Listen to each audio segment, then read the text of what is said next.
certaines filles qui sont dans ce film. Et c'est des filles de juges, de magistrats. Et là, vous dites, je cite, « Ils savaient que ces deux magistrats profitaient de leur impunité pour se livrer à toutes sortes d'exactions, parce qu'il était intervenu comme médecin pour réparer quelques dégâts chez les petites victimes. » Tout à fait. Donc là, on est en train de parler de réfection d'hymen, on est en train de parler de quoi? Et on parle de pédophilie et de viol sur petites filles, c'est ça l'idée? Vous voulez vraiment en parler? Oui, je veux vraiment en parler, ouais. Ben oui, c'était viol. Alors, un des magistrats qui était président du tribunal de Tanger, c'était une grande personnalité, à l'égal de mon père, qui était le médecin-chef de la province. Mettez-vous devant le micro, Gérard. Oui. La médecine, c'était mon père qui l'a dirigé, qui chapeautait tout. Et ce président-là, il avait 8 esclaves chez lui.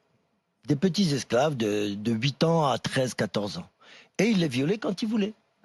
Voilà. Et quand il faisait trop mal et tout, il appelait mon père. Quand il y avait des points de suture à faire, il appelait mon père. Mon père venait. Ah oui, mon père venait lui-même personnellement pour que les infirmiers et tout ne le sachent pas. Donc c'est mon père qui s'en occupait, mais à contre-cœur, mais il était bien obligé. Mais là sur ça, justement, précisément, les temps ont changé.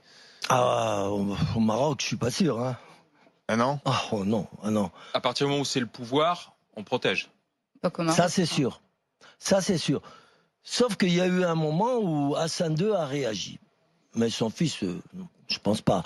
Il a réagi, Hassan II, il a mis un peu tout le monde en prison. Il y avait à Tanger un monsieur qui s'appelait Michel, un grand gangster, qui avait un bar, grand gangster, entre parenthèses, qui avait un bar là-bas, et puis il vendait les petits-enfants à des grandes personnalités, notamment de la famille royale anglaise. Et parce que le prince Moulay Abdallah, qui était frère du roi Hassan II, était aussi homosexuel et pédophile. Donc à un moment, le roi en a eu marre, il a dit bon, tout ça, ça suffit.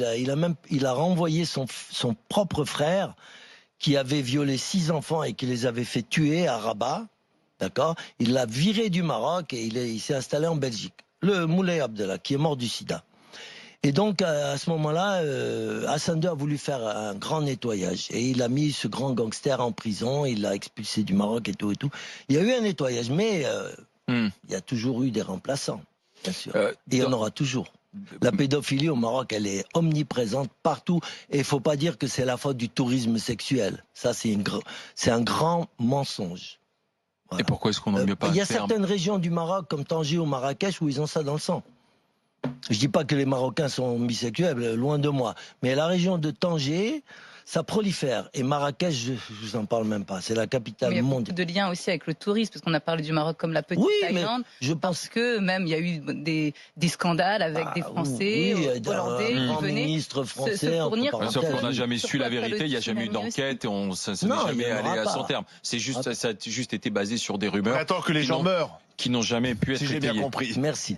Ça fait plaisir. Mais non, mais c'est ça. Enfin, non, mais on est dans les grandes gueules. On attend que les gens meurent. C'est pas à moi de les juger, hein, ces gens-là. Ils font. Qu'est-ce que vous voulez que je vous dise? Je donne mon impression, sans plus.